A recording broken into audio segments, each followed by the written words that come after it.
जी वाटाणा कसं आहे? वाटाणा 100ला 100ला किलो. आपलं शेतातलं आहे काय?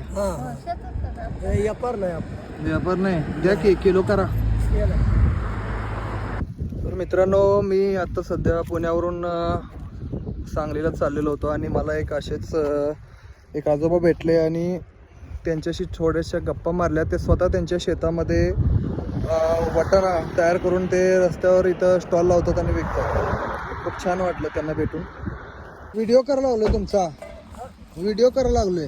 करा बघा, तुमची काय भावना असेल तसं करा. परमेश्वराच्या कृपेनं तुमचं विठू माऊली तुम्हाला चांगलं भरभरून हे देऊ दे या इच्छेनं म्हटलं. तुम्ही एवढं करताय, तुम्हाला शक्ती दिल्या, त्यामुळं म्हटलं तुमचा एक व्हिडिओ करून टाकावा. आज 81 वय आहे माझं. 81 वय, म्हातारीचं 75. 75. अरे वा.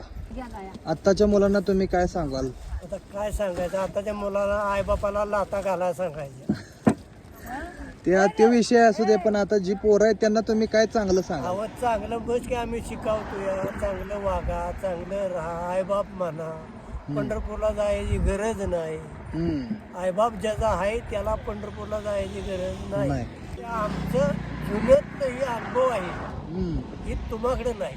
नाही, जुनं दिसत नाही. कागदाव सगळं करणार, पण आम्ही हाताव करणार, कष्टावर.